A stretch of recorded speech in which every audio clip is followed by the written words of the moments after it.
Augustine, The City of God Against the Pagans, edited by R.W. Dyson. We are in Book 2, Chapter 26. Of the moral instruction which the demons gave in secret, while in their rites every wickedness was openly taught. Thus the mingled infamies and cruelties, the scandals and crimes of the divine beings, whether real or feigned, have at their own insistence, and to avoid incurring their displeasure, being publicly and openly consecrated and dedicated to them in fixed and established festivals. They have been exhibited to all eyes as objects of worthy of imitation and fit to be seen. Clearly, in such spectacles, these demons confess themselves to be unclean spirits. By their own base and vicious deeds, whether actual or pretended, whose celebration they request from the shameless and demand from the modest, and they attest themselves to be the teachers of a wicked and impure life. Why, then, are they nonetheless reputed to give certain good moral precepts to some few chosen initiates in their shrines and innermost chambers?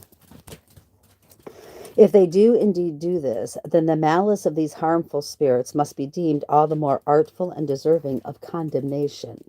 For so great is the force of probity and chastity that the whole, or nearly the whole, of humankind is moved to praise them. Nor is there anyone so ruined by vice as to relinquish all sense of honor. Accordingly, unless they somehow transformed themselves into angels of light, as we find written in our scriptures, the malice of the demons would not fully achieve its purpose of deception. Out of doors, therefore, foul impiety clamors unceasingly around the people on every hand, while inside a feigned chastity whispers to the few. Shameful things are furnished with a public stage, and the praiseworthy are concealed. Honor hides and dishonor parades. When evil is on display, all assemble to watch. When good is spoken, scarcely anyone is found to listen. It is as if honorable things deserve to be blushed at, and the dishonorable glorified. But where does this happen? Save in the temples of the demons? Where? Save in the dwelling place of lies? For the secret teaching is intended to ensnare honest men who are scarce, and the public exposition of wickedness to keep the many who are wholly base from improvement. Where and when the votaries of Celotis received lesson in chastity, I do not know. But before her shrine, where her image was set up, the crowd would gather from all sides, and each standing where he could, would watch the plays being acted. We would see, as we looked this way and that, here a parade of harlots. There the virgin goddess, the latter worshipped with prayer, and with disgraceful rites celebrated before her. But we saw no shamefaced actors, no actress any the more modest for being in her presence. All the offices of obscenity were performed. They knew what would please the virgin deity, and the wife who saw it returned home from the temple all the wiser. Some of the more modest women averted their faces from the obscene posturings of the actors and learned shameful art of furtive glances. Shamed by the presence of men, they did not dare to gaze openly at unchaste acts. Much less, however, did they dare to condemn with chaste hearts the rites of her whom they venerated. Yet that act was openly represented in the temple as a thing fit to be learnt there, which can only be done in the home with at least some semblance of privacy. Whatever mortal modesty I'm sorry, I said that wrong. Whatever mortal modesty was present greatly wondered at that a kind of human wickedness which men may not freely commit elsewhere should be taught by the gods. Yet it was taught as a religious duty, on pain of incurring their wrath if a show of such things were not made.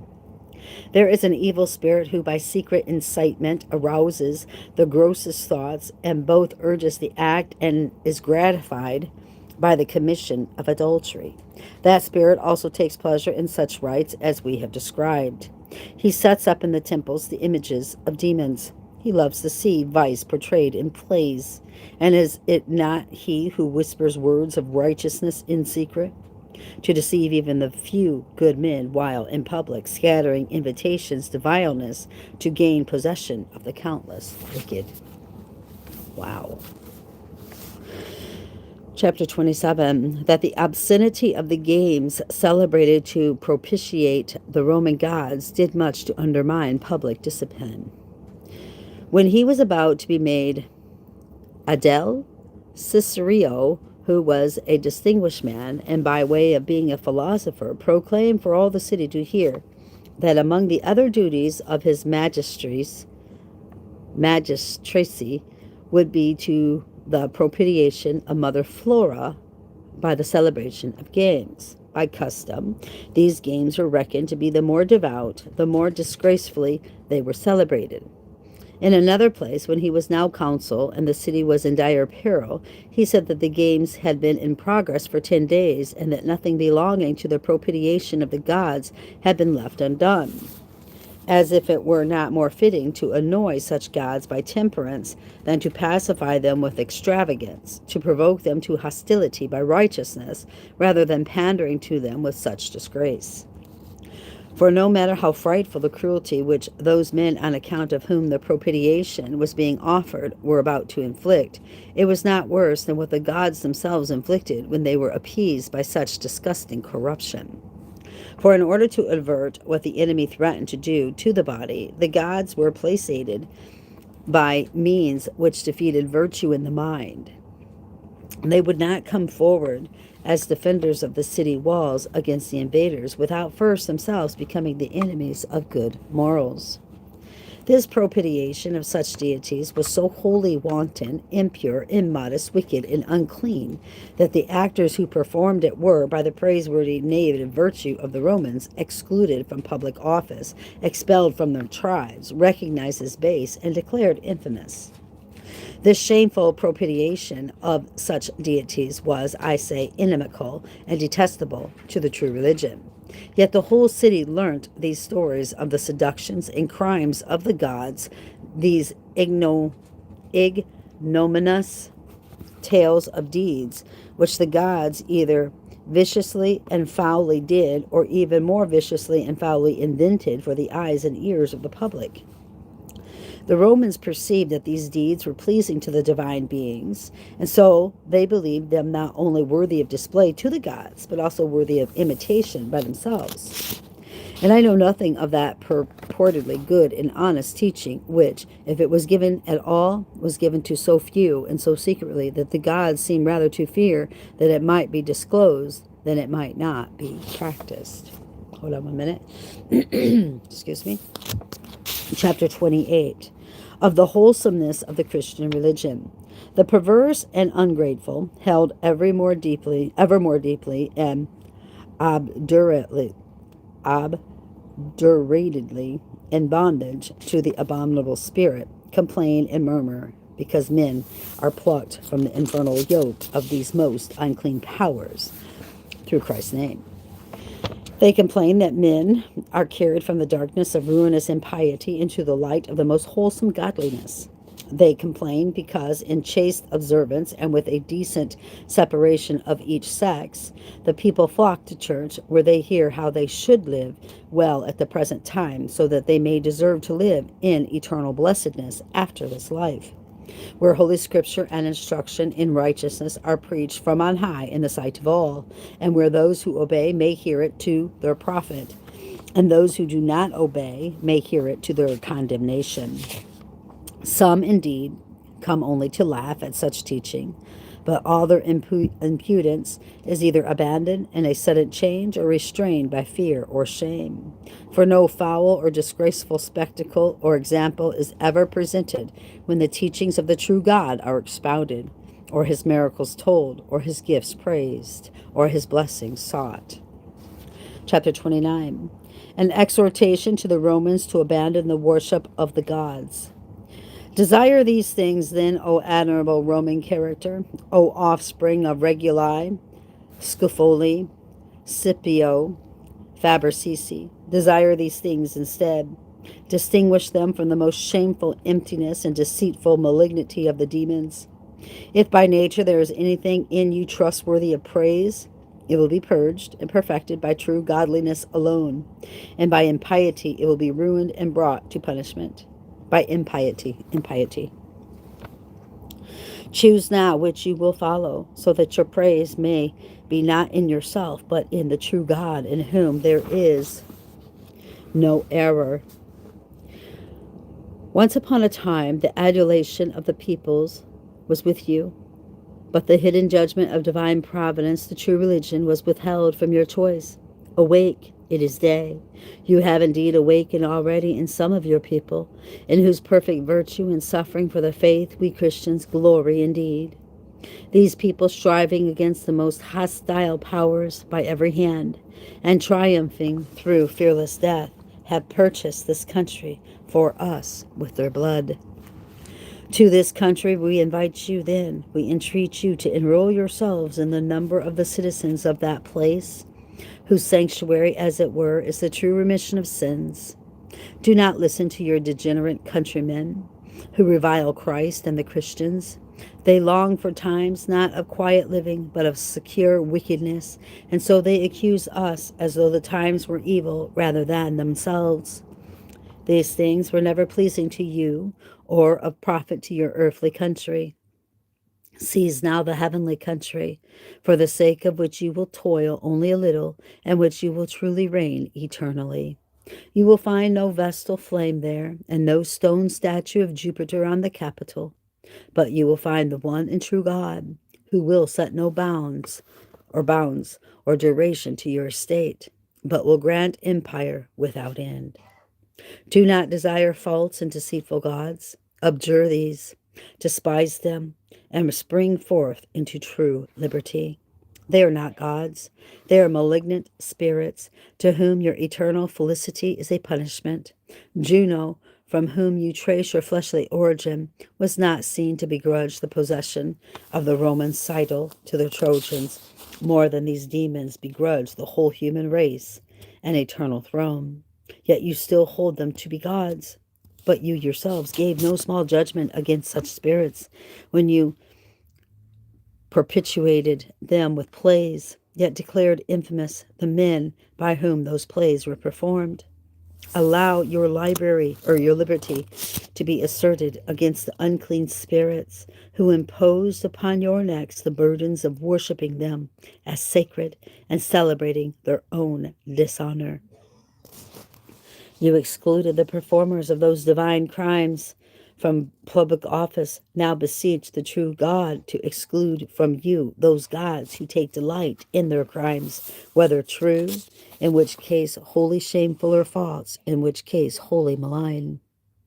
Well done to have refused of your own accord to allow the fellowship of the city to actors and players. Be yet more vigilant. The divine majesty is in no way perpetuated by those arts which affront human dignity.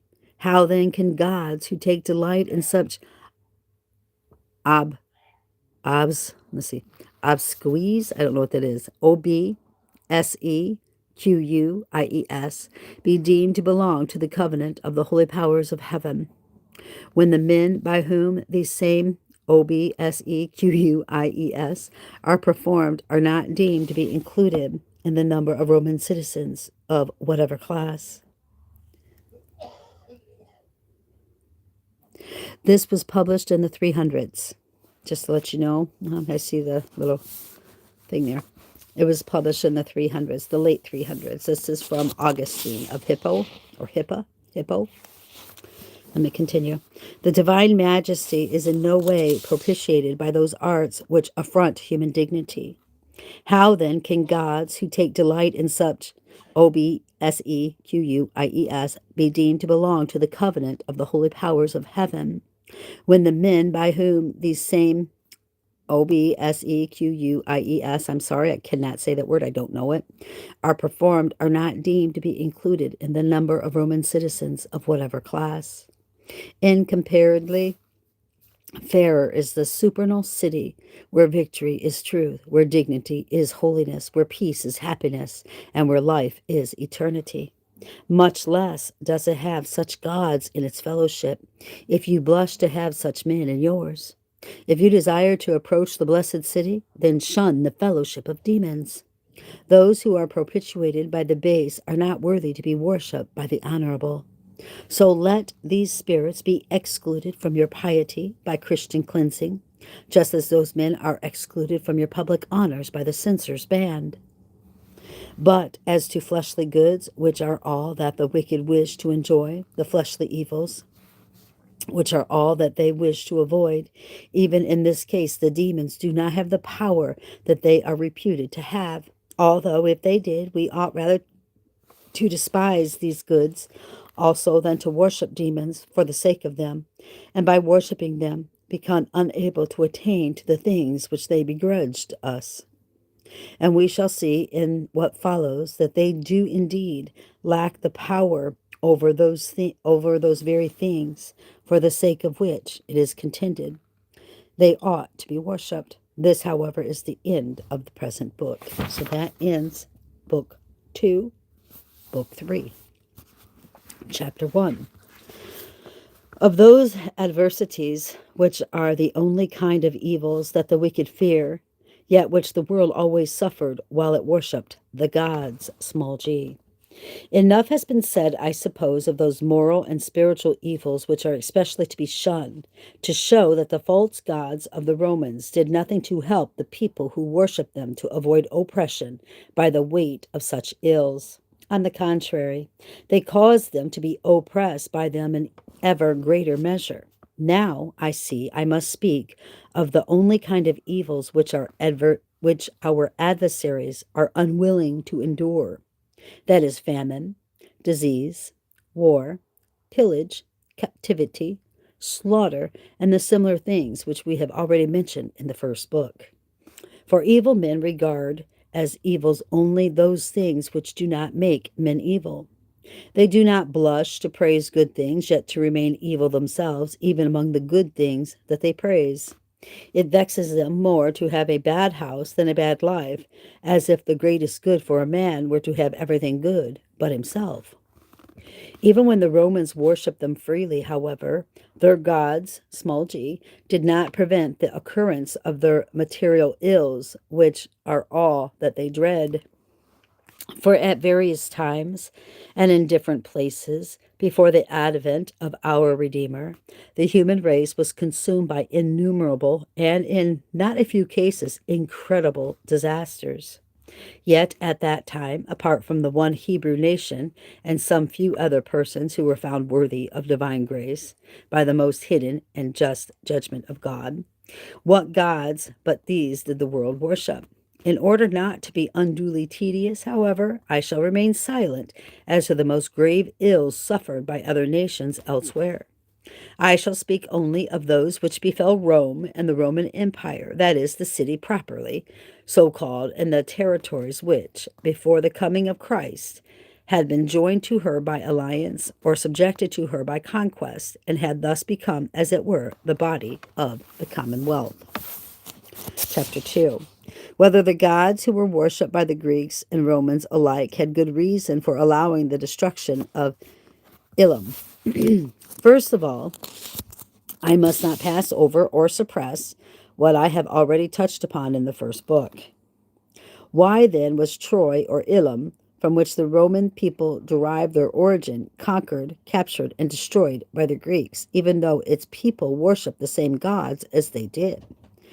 Priam, they say, paid the penalty for the perjury of his father Laomedon. It is true, then, that Apollo and Neptune served that same Laomedon as paid laborers. For it is said that Laomedon promised them wages and then broke his oath.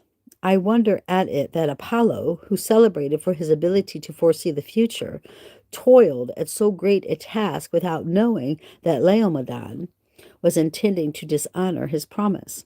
Nor, for that matter, should his uncle Neptune, brother of Jupiter and lord of the sea, have been ignorant of what was about to happen. For Homer, a poet who is said to have lived before the founding of the city of Rome, introduces Neptune as foreseeing that some great thing would come forth from the stock of Aeneas, by whose posterity Rome was founded. Homer says that Neptune caught Aeneas up in a cloud so that Achilles should not slay him, and did this even through, as is admitted to the words of Virgil, he himself desired to overthrow from top to bottom the perjured walls of Troy, the work of his own hands. Such great gods as Neptune and Apollo, then, not knowing that Laomedon would refuse to pay their wages, built the walls of Troy without pay for an ungrateful people. Let our adversaries consider whether it is not a worse mistake to believe in such gods than to cheat them. Even Homer himself did not find the story easy to believe, for he represents Neptune, indeed, as fighting against the Trojans, yet Apollo as fighting for them, even though in the story both were injured by the dishonored oath.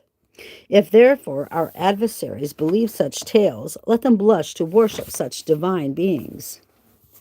If they do not believe such tales, then let them not put forward Trojan perjury as an excuse for the behavior of the gods in punishing Troy. Or let them wonder why the gods punished the perjury of Troy, yet approved that of Rome. For how did the conspiracy of Catiline find, even in so great and so deeply corrupted a city, such a plentiful supply of men who, by hand or tongue, lived by means of perjury and civic bloodshed? Again, what else but the sin of perjury corrupted the judgment of so many senators, or the votes of so many of the people, or their verdicts in the causes tried before the assembly? For even when morals were at their most corrupt, the ancient custom of oath-taking was preserved. The result, however, was not that men were restrained from wickedness by religious fear, but that to their other crimes was added that of perjury. Chapter 3. That the gods could not have offended by the adultery of Paris, for it is reported they often committed adultery themselves. There is, then, no reason to suppose that it was because they were angered by Trojan perjury that the gods allowed Troy to be conquered by the Greeks, the gods by whom, as they say, that empire stood. Nor, as some say in their defense, can it be that they were outraged by the adultery of Paris and forsook Troy for that reason. For, as a rule, they are the authors and teachers of sin, not its avengers. The city of Rome, Solus says, was, as I understand it, founded and first inhabited by Trojans, who, as exiles under the captaincy of Aeneas, had wandered about without any certain homes. If, therefore, the divine beings judged that adultery of Paris ought to be avenged, then it was chiefly the Romans, or at least the Romans as well as the Trojans, who should have been punished, for the adultery was committed by Aeneas' mother. But how is it that they hated the sin in the case of Paris, whereas they did not hate it in the case of their sister Venus? Not to mention other cases, when she committed it with Anchises, Anchises, Anchises, and so gave birth to Aeneas. Is this because in the one case Molinos was aggrieved, whereas in the other Vulcan connived at it? For the gods, I believe, are so little inclined to be jealous of their wives that they even see fit to possess them in common with men. But perhaps I may be thought to be mocking these stories, and not treating so weighty a matter with proper gravity. If you prefer them, let us believe that Aeneas was not the son of Venus. Behold, I concede this, but on condition that Romulus is not the son of Mars either. For if the one, why not the other? Or is it lawful for the gods to have intercourse with women, but wicked for men to do so with goddesses? It would be a harsh, or rather an incredible condition, if what was allowed to Mars under the law of Venus was not allowed to Venus under her own law. Both cases, however, are confirmed by the authority of Rome, for in more recent times Caesar believed that Venus was his grandmother, no less than Romulus in times gone by believed Mars to be his father. Wow. Did not know all that. Chapter 4. Of the opinion of Varro, who said that it is advantageous to men to claim falsely that they are the offsprings of the gods. Someone will say, do you really believe all this? Of course I do not believe it. After all, Varro himself, our adversary's most learned man, comes close to admitting that these stories are false, even though he does not do so boldly and with confidence. He asserts, however, that it is advantageous for states if brave men believe, albeit falsely, that they are the offspring of the gods. For in this case, the minds of men, borne up by the assurance that they are of divine stock, boldly undertake enterprises of great magnitude, carry them through all of the more forcefully, and by their very confidence fulfill them with greater success. You see what a broad scope is opened up for falsehood by this statement of Varro's, which I have expressed as well as I can in my own words. When lies, even about the very gods, are deemed to bring advantage to the citizens, we may infer from this that many beliefs now regarded as sacred and religious have been invented. Imagine that. Chapter 5. That it is not proved that the gods punished the adultery of Paris, for they did not avenge that of Romulus' mother. But whether Venus could have borne Aeneas as a result of her intercourse with Anchises, or Mars have begotten Romulus by lying with the daughter of Numitor, we leave these questions undecided. For much of the same question also arises in our own scriptures, whether the fallen angels coupled with the daughters of men, as a result of which the earth was filled with giants, that is, exceedingly large and strong men. For the time being, our discussion may be confined to the following dilemma. If, on one hand, the stories often read among the Romans concerning the mother of Aeneas and the father of Romulus are true, how can the gods be displeased with men for their adulteries when among themselves they bear them with equanimity? If, on the other hand, these stories are false, they cannot even then be angry at actual human adulteries when they take pleasure in their own, even though the latter are fictitious. What is more, if we are not to believe the adultery of Venus, and so not that of Mars either, then the mother of Romulus cannot rely on the defense of intercourse with a god as an excuse in her own case. She was, moreover, a priestess of Vesta, and so the gods ought to have avenged that sacrilegious offense on the Romans more severely than they did Paris's adultery on the Trojans. For the ancient Romans themselves were so much more at pains to vindicate the purity of the shrines, which they deemed divine, than that of the human marriage bed, that they buried alive Vestals detected in unchastity. By contrast, ordinary women found guilty of adultery, though condemned to some punishment, were nonetheless never put to death. Oh, hold on one minute. Chapter 6. Of the fratricide of Romulus when the gods did not avenge. I adduce a further example. If the sins of men so displeased the divine beings that, offended at the deed of Paris, they forsook Troy and gave it up to fire and the sword, the murder of Romulus's brother surely ought to have incited them more against the Romans than the deceiving of a Greek husband did against the Trojans. Murder in a newly founded city should have moved them to anger more than adultery in one already flourishing. And for the purposes of what we are discussing, does it matter whether Romulus ordered the deed to be done or whether Romulus did it himself? Many impudently deny this latter possibility, and many through shame doubt it, and many through sorrow conceal it. As to this, however, we shall not pause to inquire of the many who have written on the subject, and to weigh their testimony. It is established as a matter of public knowledge that the brother of Romulus was slain neither by enemies nor by strangers. Regardless of whether Romulus actually perpetrated the deed himself or only commanded it, he was in a greater position of authority over the Romans than Paris was over the Trojans. Why, then, did the abductor of another man's wife provoke the wrath of the gods against the Trojans, while the slayer of his own brother secured for the Romans the protection of those same gods?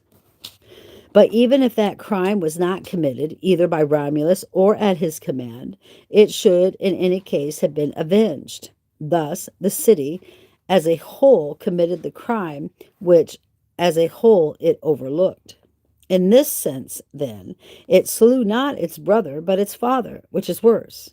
For each of the two brothers was a founder of the city, but one of the two, being made away with, was not permitted to be a ruler in it. As I judge it, then there is no evil to be attributed to Troy great enough to warrant the gods in abandoning her to destruction, nor is there any good in Rome great enough to account for the gods dwelling there to bring her prosperity, unless being vanquished, the gods fled from Troy and resorted to the Romans in order to cheat them too.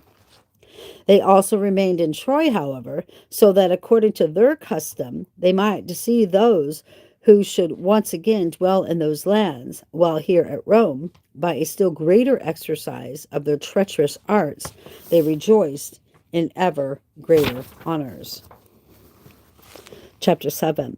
The destruction of Ilium, wrought by Fimbria, Marius's captain.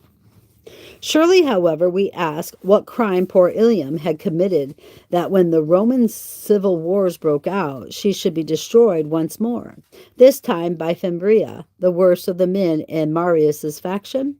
By him, indeed, she was destroyed even more ferociously and cruelly than she had been by the Greeks of old. For on the former occasion, many fled, and many at least remained alive, even though in servitude. By contrast, Fimbria issued an edict beforehand that no one was to be spared. Then, setting fire to the whole city, he consumed it all, and all its inhabitants together.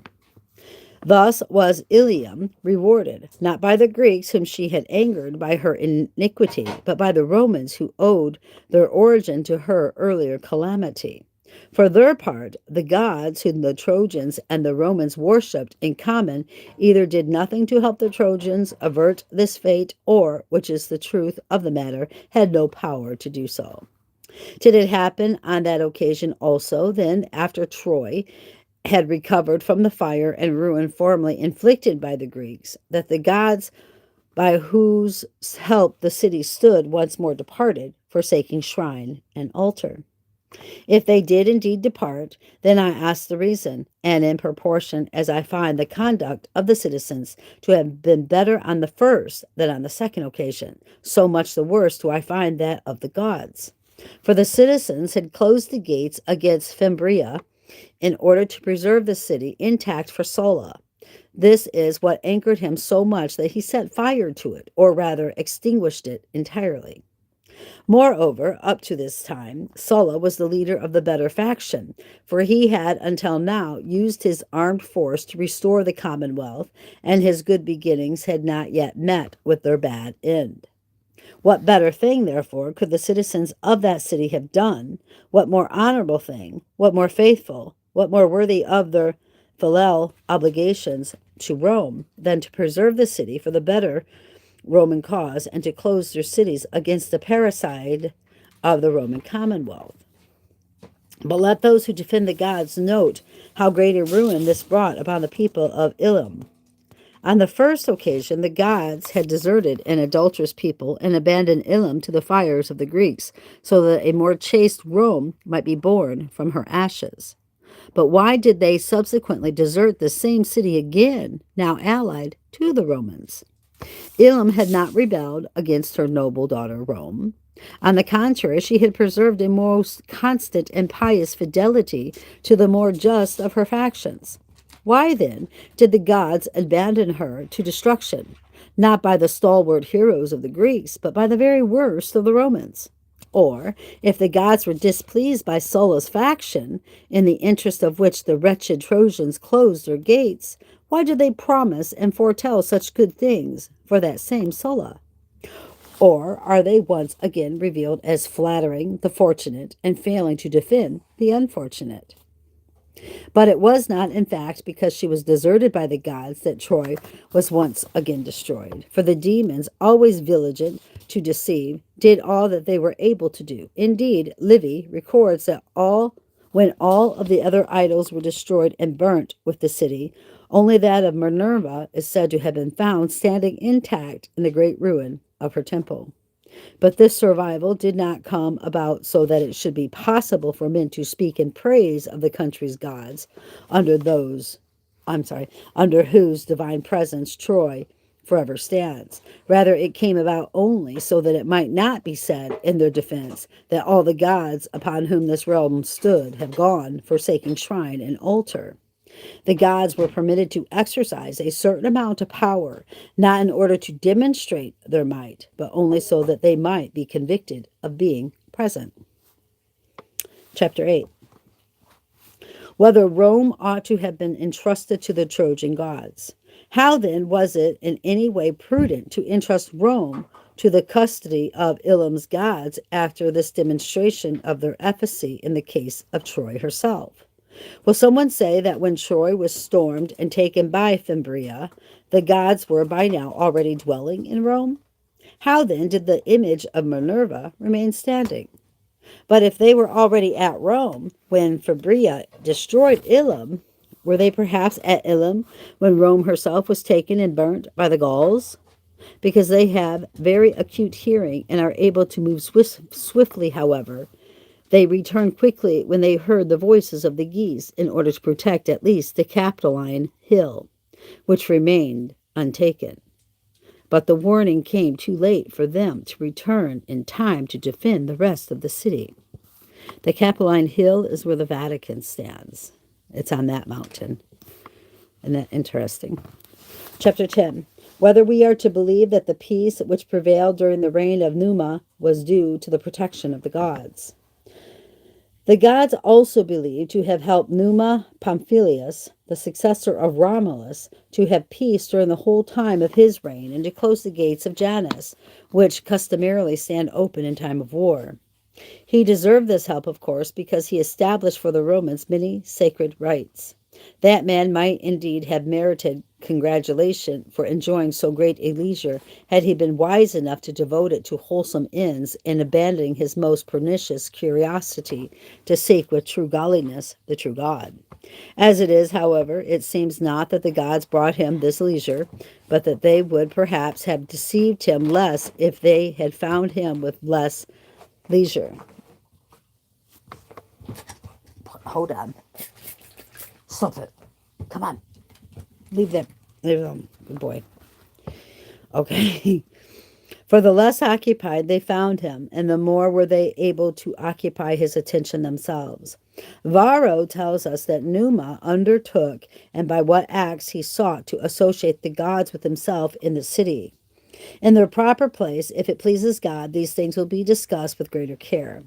For the time being, however, the question is whether those exertions brought any benefit. Peace is indeed a great benefit, but it is a benefit which comes from the true God. Like the sun and rain and the other things which sustain this life, it is commonly bestowed even upon the ungrateful and wicked. But if so great a good was conferred upon Rome or Pamphilus by the gods, why did they not subsequently bestow it upon the Roman Empire, even at the times when Rome was most worthy of praise?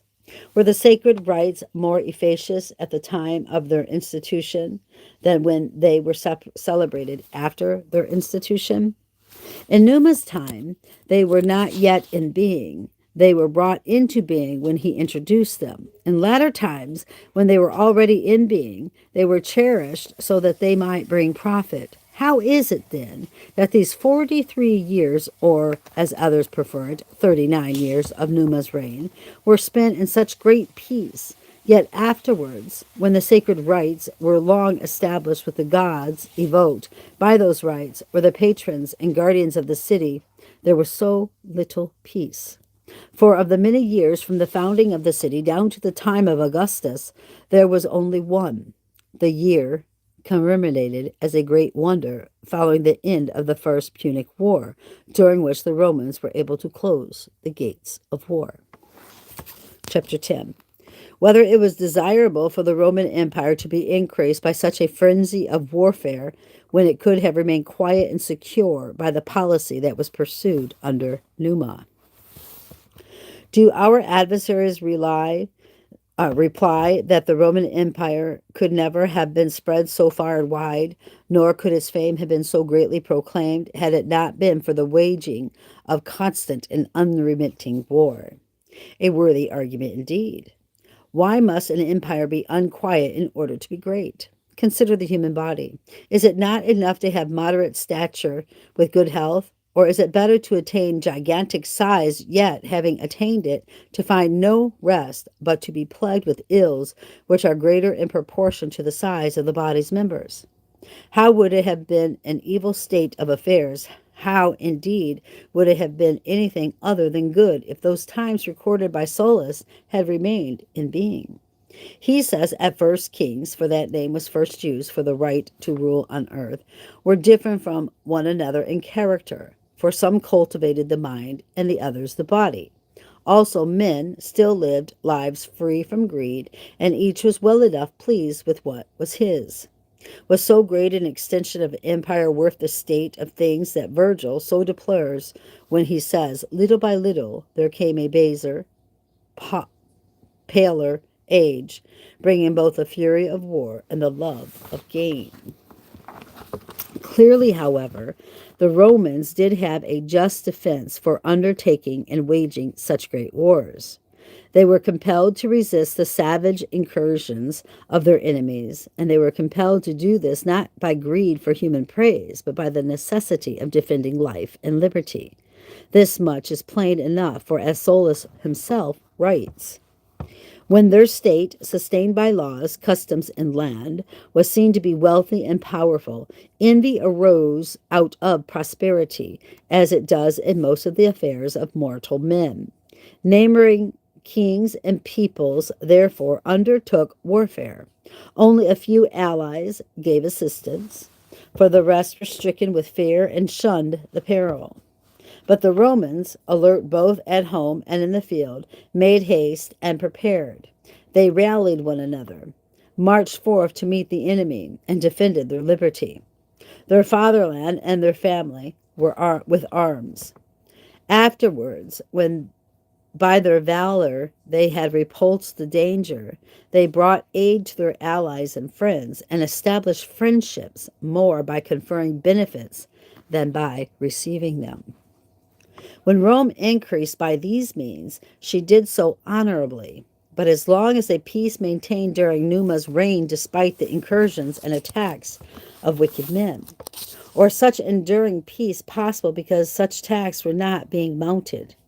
On the other hand, perhaps Rome was molested by attacks at that time also, yet did not meet force with force because she had some means of keeping her foes in check without defeating them in battle or intimidating them with any martial onset, or material onset, I think that is. In this case, however, which means could surely have been used at other times also, and thus Rome might have reigned in peace forever with the gates of Janus always closed. On the other hand, if it was not in her power to do this, then Rome enjoyed peace, not at the will of her gods, but at the will of her neighbors on every side. She enjoyed peace, that is, only for as long as they did not provoke her to war, unless perhaps the gods will have the effrontery to claim that they can sell to one man something that depends upon what other men choose to do or not do. Insofar as they are permitted to do so, these gods can indeed terrify or incite the minds of wicked men by means of their own peculiar wickedness. But if they always had the power to influence men's minds, and if they were not frequently thwarted by the acts of a more mysterious and higher power, then they would always have it in their own power to determine peace and victory in war. For these things almost always come about through the motions of men's minds. Very often, however, peace and victory come about in spite of the will of the gods, and this is shown not only by lying fables, which contain scarcely any truth either in word or symbol, but by the history of Rome itself. Wow. Chapter 11. Of the statue of Apollo at Cum, whose tears are believed to have portended disaster to the Greeks, whom he was unable to help. Such weakness is, after all, admitted when it is said that the statue of Apollo at Coum wept for 4 days when war was waged against the Achaeans and King Aristochanus. When in terror at this prodigy, the soothsayers had decided that the statue should be thrown into the sea, and the old men of Cuman intervened. They reported that such a prodigy had also occurred in association with the same statue during the war with Antiochus and Perseus. And they testified that because the outcome had proved favorable to the Romans, gifts had been sent by them to that same Apollo by decree of the Senate. Then were some soothsayers reckoned to be more proficient than the others, and these pronounced that the weeping of the statue of Apollo was a sign favorable to the Romans. The reason for this was the Coum was a Greek colony, and Apollo's weeping signified grief and calamity for his own land from which he had been brought, that is, for Greece herself. Shortly thereafter, it was announced that King Artacanus had been defeated and captured, and a defeat certainly unwished for by Apollo and grievous to him, as he had indeed shown by the tears wept by his own stone statue. Hence, though fabulous, the songs of the poets nonetheless describe the behavior of the demons in a way that is not always at odds with the truth. Thus, in Virgil, Diana mourned for Camilla, and Hercules wept for Pallas, soon to die. This, perhaps, is the reason why Numa Pamphilus, who enjoyed abundant peace but did not know or ask who gave it, chose as he did when he considered at his leisure to what gods he should commit the protection and well-being of Rome. He did not guess that it is the true and almighty and supreme God who has care of these earthly things, and he remembered that the Trojan gods, whom Aeneas had brought with him, had not been able to preserve either the kingdom of Troy or that of Lavinium, founded by Aeneas himself, for any length of time. He therefore concluded that he must provide other gods in addition to those earlier ones who had come over to Rome with Romulus, or when Alba was destroyed, either to prevent them from fleeing or to assist them in their weakness. And I'm going to end that there. We'll pick up later in Book 3, Chapter 12. Until then, keep your eyes on Jesus and your nose in the book, which is the Word of God. And let us embed the Word of God upon the tablets of our hearts, so you and I will not sin against God or be deceived. Have a great day.